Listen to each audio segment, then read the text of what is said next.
I appreciate so much the opportunity to be here this morning, to have spent part of the week here with you.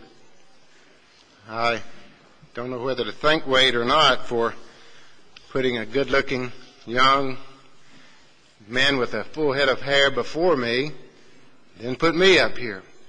The only redeeming quality to that is Keith Mosier's next, so I guess we're going in progression. It is always a joy to be here, to be associated with the brethren in this area, the great unity that you have, the union of spirit and the continued cooperation of congregations in this area. It's always good to be with Wade and Jennifer Webster. I appreciate and love them for their work's sake, for the good family they're rearing, for the good work that they have done and continue to do. I'm amazed at not only Wade but also Alan, his brother, and the work that they do and how they manage to get so much accomplished. I don't know how they do it, but they do so much, and Wade gets a number of things done. He's a man of many talents, does them all well, and I appreciate them, appreciate the congregation here, the opportunity to be a part of this lectureship.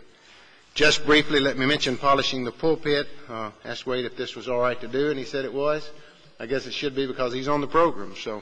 But there are a few brochures in the back, so be sure and pick those up this year, August the 12th through the 18th. Many of you are familiar with polishing the pulpit, and so let me just mention that in passing and hope that you'll be able to come. Many of you have already said you're going to be there, but we enjoy every aspect of that program as well. No competition between lighthouses, and so we hope you'll be a part of that program if possible also.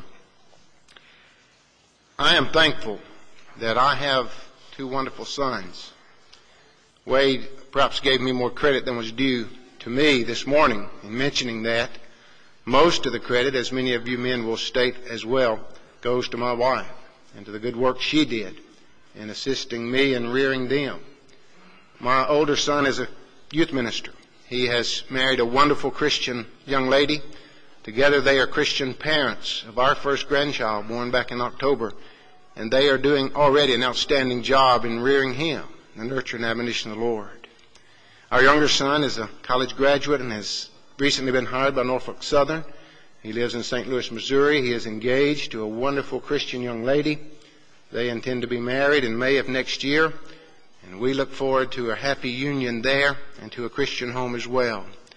I have been richly blessed by two wonderful sons who have enriched my life greatly and who perhaps in many ways have taught me much more than I ever could have taught them.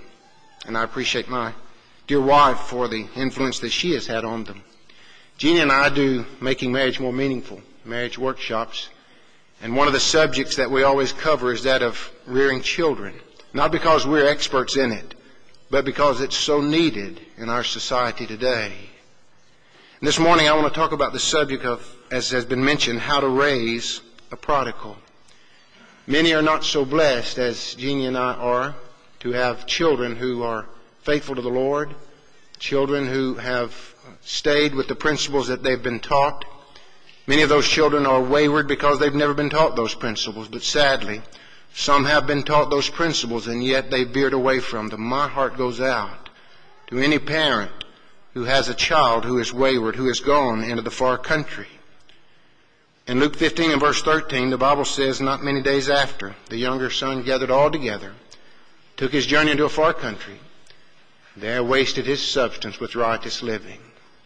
Thus begins then this perilous, life-altering event that forever changed the life of this young man. But unlike others who share similar stories, this young man's had a happy ending. He learned from his mistakes and he came back to center. As with each of us, it is about choices, and was with him, the choices that he made. We have to live with the consequences of our choices. That young man found out quickly that that was the case. But parents play a tremendous role in the children's formative years, especially in those choices that they make. Parental influence can provide a huge advantage, a negligible effect, or even a negative outcome. Currently, we have 3 young people, 21 and under, at Westside, the congregation where I preach, whose parents have all but neglected them in the latter portion of their teenage years. Two of them are brother and sister, and they are holding firmly together. They've recently obeyed the gospel, and they are on fire for the truth. And they've seen that there is a new way of life. There is a better way of life than they have been taught. Another of those young men currently lives with us until he goes to school this fall. Fine young man, but he's not had a good example before him, sadly. And so parents can have a negligible effect on their children, but also a negative outcome in regards to the way that they will be reared. Parents bear tremendous responsibility to seeing to it that their children are guided properly. Deuteronomy 6 and 7. These words which I command thee this day shall be in thine heart, and thou shalt teach them diligently unto thy children. Thou shalt speak of them when thou sittest in thine house, and when thou walkest by the way, and when thou liest down, when thou risest up. Responsibility is great. Ephesians 6 and verse 4, you fathers, provoke not your children to wrath, but bring them up in the nurture and admonition of the Lord. In 2 Timothy 1 and verse 5, Paul said of Timothy, when I call to remembrance the unfeigned faith that is in thee, which dwelt first in thy grandmother Lois and in thy mother Eunice, and I am persuaded that in thee also. He cast a wonderful reflection upon those two ladies and their influence upon that young man Timothy. Proverbs 31 and verse 8, regarding the virtuous woman, the Bible says her children rise up and call her blessed. That's not accidental. It wasn't just a happenstance. It was because she had worked diligently in assisting those children. God-given parental roles are being abandoned today by a huge section of our population, leading to stories that are much less happier than the one we currently study. The methods, or the lack thereof, that are being used by many parents today are providing a virtual how-to guide on rearing misguided, irresponsible, angry, uncooperative, irreverent, disrespectful, disruptive, and uncontrolled children and adolescents. And sadly, the cycle continues as today's children grow to be adults and they rear their children by the model that they had patterned before them. And the cycle continues. So, if we were to sit down guidelines for rearing wayward children, prodigals if you will, just what would those guidelines be? And the list that Wade read a few moments ago I was familiar with, and some of mine will overlap with some of those. And some of the things I will say will overlap with some of the things that Rob said this morning and others have stated already. That's just an inevitability when you study such a subject as this. But what would that list include? Number one, pamper them all their lives. Indulge them. Spoil them. Gratify them. As a part of the marriage seminars that we do, Jeannie teaches the ladies in one session while I'm with the men in another. One of the things that she says is, spoil your spouse and not your children. That's the way it ought to be. You see, those children will eat all of your food, they'll take all your money, they'll destroy your house, and then they're going to leave. But that spouse is going to be there, Lord willing. So spoil your spouse and not your children. Just go ahead and clean up all their messes. Coddling children, you see, is a hampering to their development. But it's nothing new. We find application of that in Scripture. Samson is one of those individuals that is kind of an enigma to us. A study in contrast. Lot is another. We read nothing good about Lot in the Old Testament, nothing bad about Lot in the New Testament. We read so many terrible mistakes that Samson made in the Old Testament, yet we find him in Hebrews 11 listed with the faithful of old. But Samson, who would become the 13th judge of Israel, was born to parents who were childless. Later in his life, he was determined to have a Philistine wife, even though that was a violation of the Mosaic law. Deuteronomy 7, 3 and 4. He was determined, even though his parents pleaded otherwise. Judges 14 and verse 3.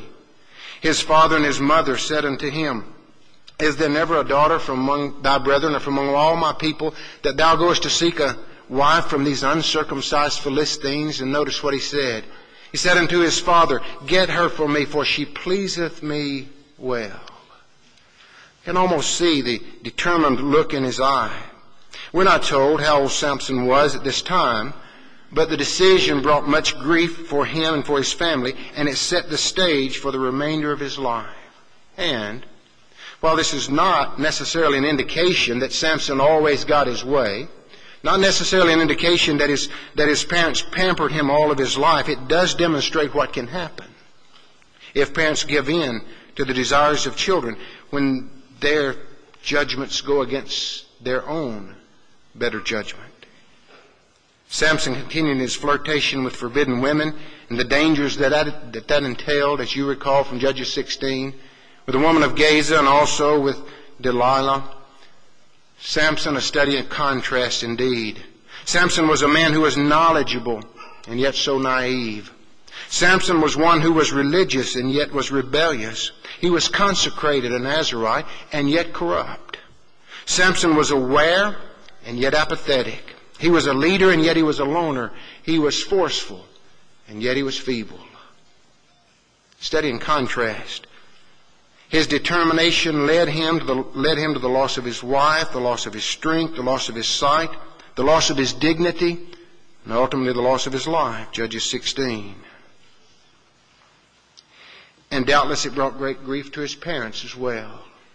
The Bible doesn't tell us whether or not they were alive at Samson's death, but if they were aware, of course, of the ultimate end.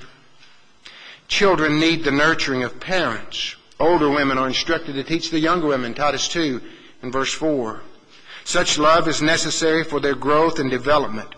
When children are given no boundaries and afforded all their heart's desire, trouble is in the making.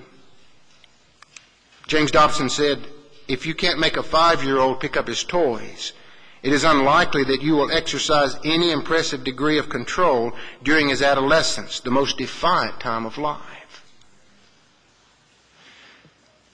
We've all heard, I suppose, of Pampered Chef. If you're a husband and you have been made to purchase Pampered Chef, you know how expensive that is. But if you think Pampered Chef is expensive, try Pampered Children. Pamper them all their lives. But secondly, prohibit them from nothing. Never say no. Place little to no restrictions upon them. And you'll have a prodigal. The never say never mentality is influencing our families in a terrible way. Many parents say no to nothing and they allow their children to run wild and engage in actions that endanger themselves and others, not only physically, but also socially and spiritually. But again, this kind of action went on in biblical times. You recall the story of Hophni and Phinehas, 1 Samuel 2 and verse 12 beginning. The Bible says, now the sons of Eli were sons of Belial. They knew not the Lord. And the priest's custom with the people was that when any man offered sacrifice, the priest's servant came while the flesh was in seething with a flesh hook of 3 teeth in his hand. And he struck it into the pan or kettle or cauldron or pot. All that the flesh hook brought up, the priest took for himself. So they did in Shiloh and to all the Israelites that came thither. Also before they burnt the fat, the priest's servant came and said to the men that sacrificed, give flesh to roast for the priest, for he will not have sodden flesh of thee, but raw. And if any man said unto him, let them not fail to burn the fat presently, and then take as much as thy soul desireth, then he would answer him, nay, but thou shalt give it me now. And if not, I will take it by force. Wherefore the sin of the young men, Hophni and Phinehas, was very great before the Lord, for men abhorred the offering of the Lord. Look at what happened. Because of what Hophni and Phinehas did, people began to abhor the offering of the Lord. They didn't look forward to worshiping, sacrificing, offering, because of what they had to face in order to do it. These men were coddled, of course. The Word reveals that Eli knew of his son's wickedness, and it speaks of his permissive nature toward his boys. 1 Samuel 2, 22 to 24. Now Eli was very old and heard all that his sons did unto all Israel, how they lay with the women that assembled at the door of the tabernacle of the congregation. And he said unto them, why do you such things? For I hear of your evil dealings by all this people. Nay, my sons, for it is no good report that I hear that you make the Lord's people to transgress. And then the conclusion of that in 1 Samuel 3 and verse 13, when the Lord had said to Samuel, for I have told him I will judge his house forever, for the iniquity which he knows. For his sons did this vile thing. And notice that the Bible says, and he restrained them not. He never said no. He made this statement to them that we read earlier in 1 Samuel chapter 2, later in their lives, but it was too late. He failed to restrain them. We can only wonder about the number of men who sit incarcerated in prisons of our land at this very hour, or whose bodies lie underneath the sod far too early because they had parents that restrained them not. There must be boundaries placed before our children, and those boundaries must be upheld and maintained. Children quickly learn what they can get away with and manipulate their parents for their benefit. They'll do that. They're manipulative little creatures, and they'll try to do that every chance they get. Parents that exercise little to no restraint on their children are simply asking for trouble. Number one, pamper them all their lives. Number two, prohibit them from nothing. Number three, prevent them from being disciplined. You can call either of our boys at 3 o'clock in the morning, awake them from a dead sleep, and ask them in their sleep-induced state, what's the number one rule that your mama and daddy taught you about rearing children? And they will say in a groggy voice, beat them.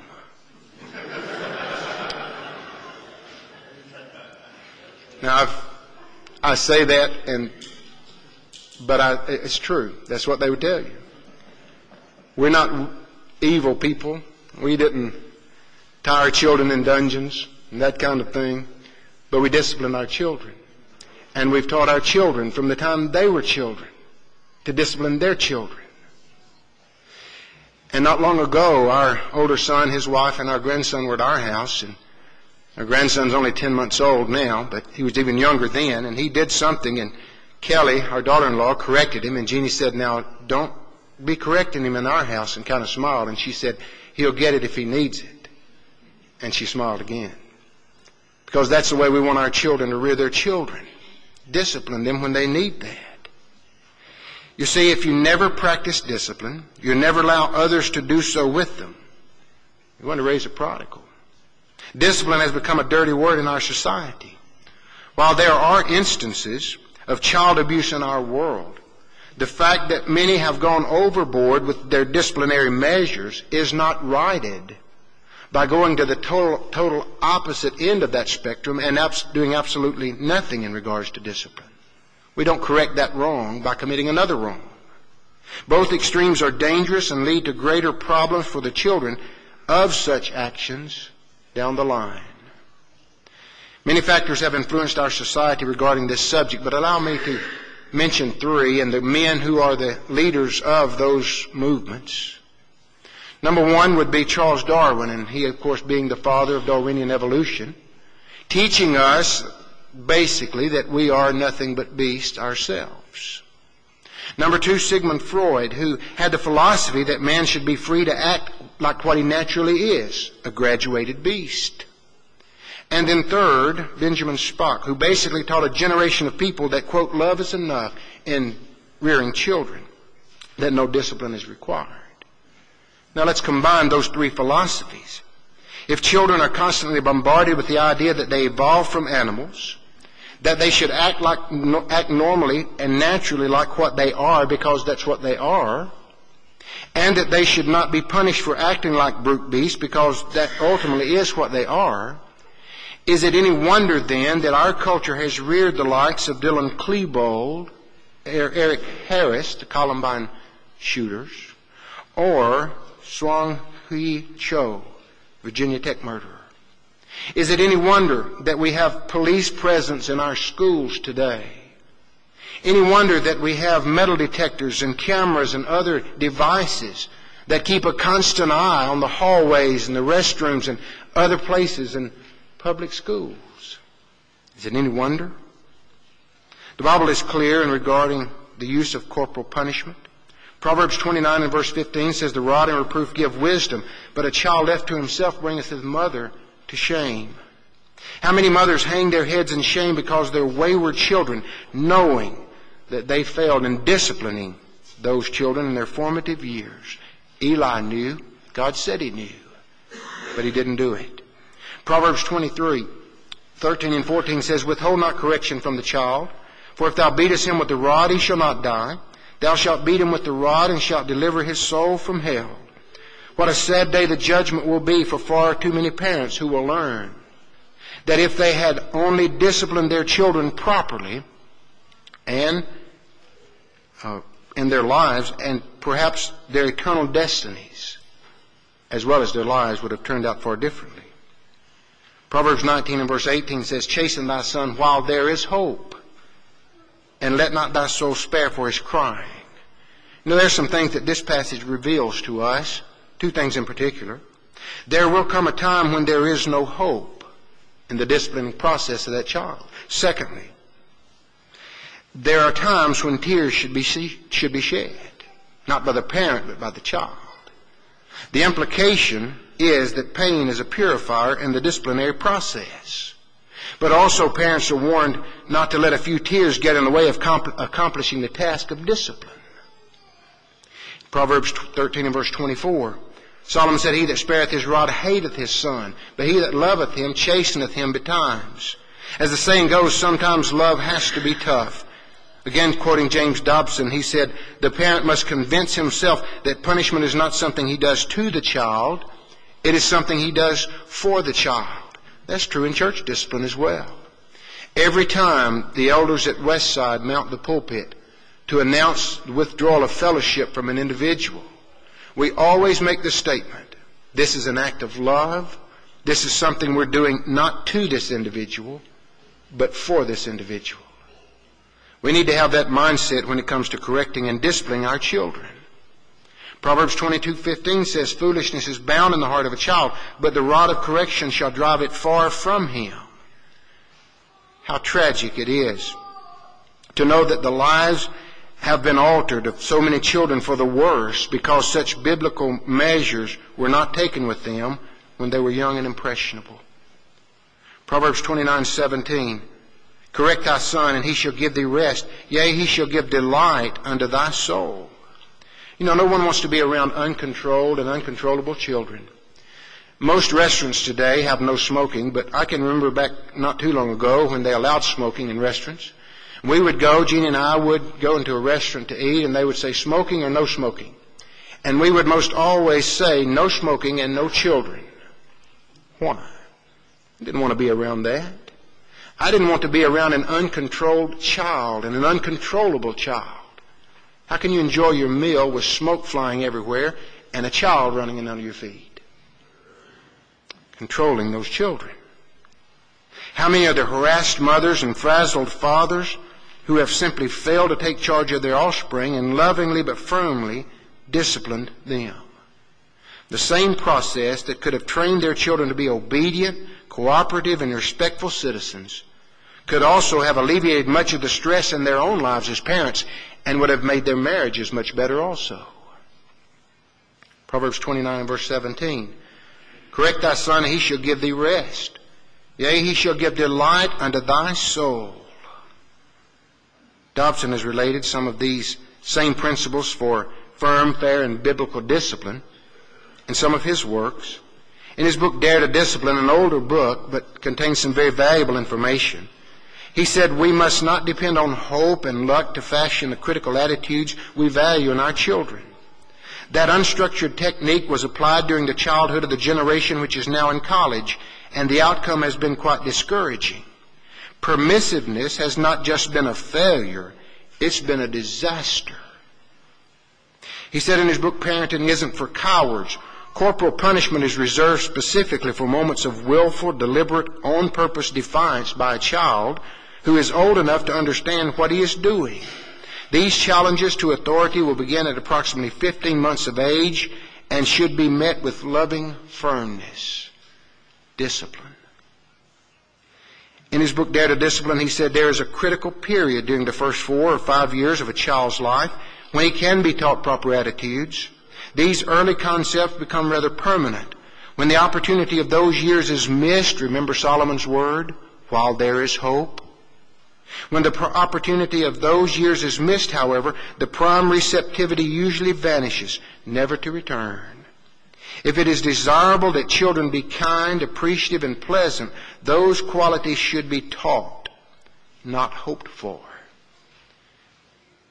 Also in that book, he said, in my opinion, spanking should be reserved for the moment a child, age 10 or less, expresses a defiant, I will not, or you shut up.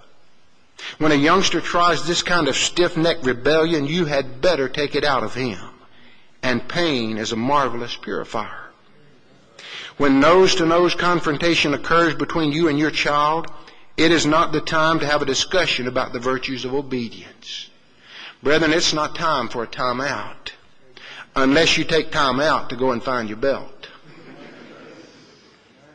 He said in Dare to Discipline, when a parent loses the early confrontations with the child, the later conflicts become harder to win. Remember Hophni and Phinehas? The parent who never wins, who is too weak or too tired or too busy to win, is making a costly mistake that will come back to haunt him during the child's adolescence. The proper time to begin disarming the teenage time bomb is 12 years before it arrives. If you wait till he's 13, then you're too late. The youth of our day would do well to heed the advice of Solomon, advice which not only applies to children but also instructs parents in the virtues of proper training, both taught and lived before their children. Solomon said in Proverbs 1:8 and 9, My son, hear the instruction of thy father, and forsake not the law of thy mother, for they shall be an ornament of grace unto thy head, and chains about thy neck. Dobson said, I am recommending a simple principle. When you are defiantly challenged, win decisively. When the child asks, who's in charge? Tell him. Tell him firmly. Tell him in no uncertain terms. You see, as he said, the tougher the temperament of the child, the more critical it is to shape his will early in life. My wife is an educator. She teaches 6th grade math. She came home a couple of years ago, and as she does often, with a story. Story of a conference that she and her co-workers had with a mother. The mother of a 6-year-old girl, a 6th grade girl, about 11 or 12 years old. And the mother, in the midst of the conference, began to weep, and she said, my daughter has begun to hit me. And Jeannie, just kind of in awe, said, hit you? What do you mean? She said, well, she started to hit me when I tell her what to do. Now, I don't know what she expected from Jeannie or those other teachers, but what Jeannie told her was, do you hit her back? And she said, well, no, I don't want her to teach to hit. And Jeannie said, well, how's that working for you? She said, if you hit her the next time she hits you, and if she hits you again, you hit her harder, you'll win that battle. And the next one won't be as hard. Pamper them all their lives. Prohibit them from nothing. Prevent them from being disciplined. But fourth, protect them from any consequences of wrongdoing. One of the greatest tragedies of our day is children being allowed the freedom of adults by adults who are no more responsible than children. Never let him pay for his mistakes. Take up for them instead of the authoritative figures about them. Whether it's referees or coaches or educators or Bible class teachers or law enforcement, whomever that authority figure might be, take up for your child instead of that authoritative figure. I don't have the time to tell about a speeding ticket one of ours got. I wish I did.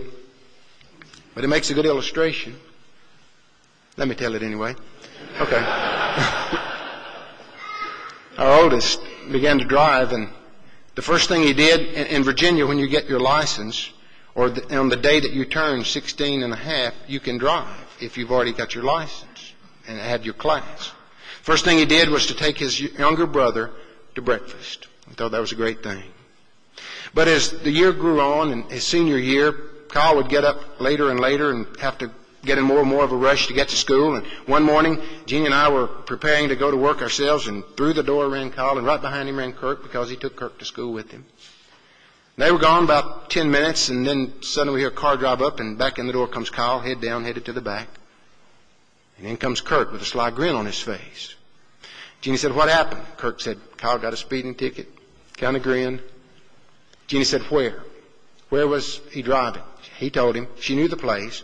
She went and got in her van, and she drove down, and the policeman was still sitting there. She got out of her car, and she walked up to the policeman, who stepped out of the car, and she said, "Sir, did you just sign a ticket to a teenage boy who was driving through here?"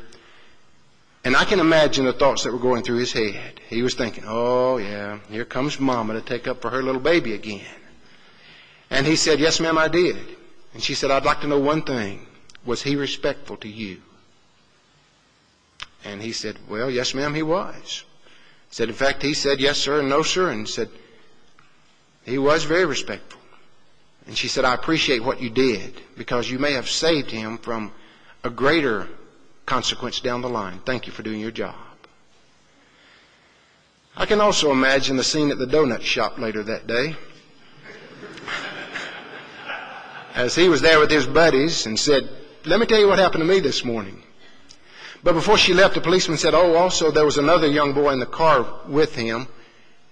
And Jenny said, "What did he say?" And he said, "He didn't say anything, he just grinned." She said, "Yeah, that would be his brother." But you see, she didn't take up for him. She took up for the law enforcement official. And that taught our child, you're wrong until proven right. Political correctness has had a heyday in the family circle in our society. Talk to any public school administrator or instructor, you'll soon understand how times have changed. It used to be that if a child got in trouble at school, he was in just as much, if not more, trouble when he got home. But not anymore. In our day and time, it's not the child who is to be blamed, it's the teacher, it's the administrator, it's whatever authority figure has accused them. Children are simply not being made to understand that there are consequences to the actions that they commit. Parents are protecting their offspring from the consequences of wrong actions by placing the blame on those who call attention to the offensive acts, rather than on their children, the perpetrators of the offensive acts. And we do them no favors when we do that. These parents make demands of public school officials and then make threats as if those demands are not met. And sadly, most governmental officials and regulations support such behavior and demand more and more of those administrators and teachers and less of those children. What are we teaching our children? The Bible reveals that there are consequences to our actions. Ezekiel 18:20, soul that sinneth it shall die. Galatians 6:7, Proverbs 13 and verse 15, good understanding giveth favor, but the way of transgressors is hard. Children must be taught that misconduct on their part can and will bring repercussions to them and might also affect others. Pamper them all their lives, prohibit them from nothing, prevent them from being disciplined, protect them from any consequences of wrongdoing. But fifth, provide no spiritual training. With each passing year, our nation is becoming more and more a godless society. Generations past, moral values were passed on to children. Even if those children weren't taught biblical principles per se, they were taught some moral values. But with lives of luxury, the advent of television, the computer age, and such things comes the loss of innocence of a nation. Following on the heels of the free love society of the 1960s, came the infamous Roe versus Wade decision of 1970s, the progressive movements of the National Organization for Women and other such organizations, the open acceptance of evolutionary teaching, and the homosexual agenda. The public arena was quickly filled with the ideas that there is little sanctity in human life, that man is free to do as he pleases without any moral restraint whatsoever, and that God is dead. Religious principles were soon replaced with secularism, humanism, and atheism. Public schools can teach children about safe sex and how to properly use a condom, but frowns on using the Bible in any fashion. Yet on the other hand, and quite ironically, prisoners are allowed ready access to the Bible. Sadly, while both public schools and prisons are operated by the same government, only one of those institutions will allow true moral principles to be taught unimpeded. Proverbs 22:6 says, train up a child in the way he should go, and when he's old, he'll not depart from it. That's a general statement, of course, not a concrete rule. Each is different and has his own freedom of will. But if one is much more likely to walk the moral high road if he's taught that at a younger age and brought up that throughout his youth. Children who are taught biblical standards early and often, and who have those standards lived before them, are much less likely to veer and lead immoral and ungodly lives. Classic case of that is Ahaziah, the 6th king of Judah. 2 Chronicles 22:3 and 4 says, he also walked in the ways of the house of Ahab, For his mother was his counselor to do wickedly. Wherefore he did evil in the sight of the Lord. The statement about that in 1 Kings 22 says it this way: he did evil in the sight of the Lord, and walked in the way of his father, and in the way of his mother, and in the way of Jeroboam the son of Nebat, who made Israel to sin. For he served Baal and worshipped him, and provoked to anger the Lord God of Israel, according to all that his father had done. No spiritual training, but sixth and hurriedly, pardoned their actions before others. Jesus made mention of those who began to make excuse. Luke 14 and verse 18, you remember, I bought a field, I have bought a yoke of oxen, I've married a wife, and so on. You see, we can make excuses for our own actions, but we can also make excuses for the actions or the inactions of others, our spouses and our children. Many parents are guilty of this very thing. In their eyes, their children can do no wrong. Their actions must be pardoned in some fashion so as not to reflect upon their children in a negative light, because ultimately that would reflect upon them in a negative light. There's never been a more potent weapon in the devil's arsenal of lies than the statement, well, that's just the way he is. That may be the way he is, but it's not the way he ought to be. You see, apologize for their behavior to others without correcting it. Clean up all of their messes and wrongdoings. You'll raise a prodigal. I have a friend who is an elder in the Lord's church and also a high school principal in a different town from where we live. He tells me stories often of situations in which he's encountered, one of those in particular.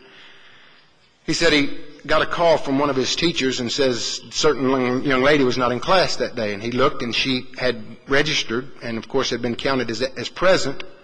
But there were two others there, and they were all a pack of friends. They were three together. Sure enough, he checked on the other two, and they also were missing from class, even though they had been there early in the morning. He said, I know where they are. Jumped in his car, and he went down to the local pool hall, and there they were, smoking cigarettes and shooting pool. He went around to the back door and slipped in and got just behind them and got a hold of a cue stick or something just as one was about to shoot, and they looked up with eyes this big. He said, let's go.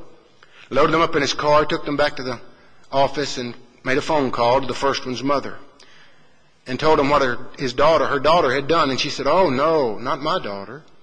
My daughter would never do anything like that. And he said, Mrs. So-and-so, I'm sitting here looking at your daughter. She said, but you don't understand. My daughter wouldn't do anything like that. And he said, you don't understand. I just went physically myself and pulled her out of the pool hall. I know she did it. That kind of thinking, that kind of mentality is far too often expressed in our society. Many children grow up with such excuses being made for them, never having to face the music of their own actions. That's a surefire method for raising a prodigal. Seventh, permit them to choose their own companions. Rob did an excellent job this morning in mentioning that. I won't say a lot about that. But one quotation from the Cold Harbor Road lectures from Jim Gillespie. He said this, there is an important principle in 1 Corinthians 13:11. Paul is talking about the role of spiritual gifts and how they were temporary, but he makes a great statement that we need to consider. When I was a child, I spake as a child, I understood as a child, I thought as a child, but when I became a man, I put away childish things. He said, here's the point. Children think differently than adults do, and in their parentheses, tongue-in-cheek, isn't that deep. But he said they don't have the experience or the knowledge to make good decisions in some areas. That is when parents need to be parents. Especially in their younger years, children need their parents to be parents in regards to helping them make choices, including the friends they make. But far too many parents want to be their friends. They don't need any more friends. They need parents. They will have friends. Those friends will either have a good influence on your child or a bad influence on your child. Parents who respect their privacy, quote unquote, of their children far too much to interfere with such things as their friendships may find the teenage years beyond filled with much grief. We need to have an open door policy, literally, with our children. We have a policy in our home. There are no closed doors. Once there was a locked door. And I think you ladies knew the story of that from yesterday. It was taken off the hinges. We had an open door policy. If you closed your door, it would be taken off the hinges. You see, we need to tell our children, little Johnny's not the kind of young man you need to be running around with. We need to tell our young boys, Susie's not the kind of young lady you need to be going out with. We need to use the power of parental wisdom in seeing little Johnny's wayward ways and Susie's immoral tendencies and guide our children away from those things. Better to put our foot down now than to bemoan the lack of doing so in years to come. Finally, prepare yourself for a life of grief. If one is going to go about the process of raising a prodigal, he might as well prepare for the aftershock. If parents fail to bring their children up in the nurture and admonition of the Lord, choose rather to lead them to allow them to do that themselves, or worse still, to contribute to their downfall, you better be prepared for certain heartache and grief. The Bible says a great deal about that. A wise son maketh a glad father, but a foolish son is the heaviness of his mother. A foolish son is the calamity of his father. He that begetteth a fool doeth it to his sorrow, and the father of a fool hath no joy. David is a great example of that in the loss of his son Absalom. Of course, you know the story. His grief almost cost him his kingdom. He grieved over Absalom. Why? It might well have been that David was grieving because of David. He had failed to rear Absalom as he ought to have reared him, as some have suggested. Perhaps David felt the sting and heartache of guilt for not rearing his son as he should have. His emotions and conduct at the death of Absalom were in complete contrast to those of the loss of his first child. He cannot return to me, but I can go to him. See, the story we label as the parable of prodigal son has a happy ending, at least for this young man. But far too many, the story does not end so happily. And for the wayward, drug-addicted, alcoholic, hopeless lives of the countless prodigals of the world, there are even more sorrowful, grieving, heartbroken parents who sit and wonder, why and what if? There are no guarantees in life. But in order almost to ensure an ending for yourself and for your children of a prodigal, pamper them all their lives. Prohibit them from nothing. Prevent them from being disciplined. Protect them from any consequences of wrongdoing. Provide for them no spiritual training. Pardon their actions before others. Permit them to choose their own companions. And then prepare yourself for the inevitable life of sorrow that will follow.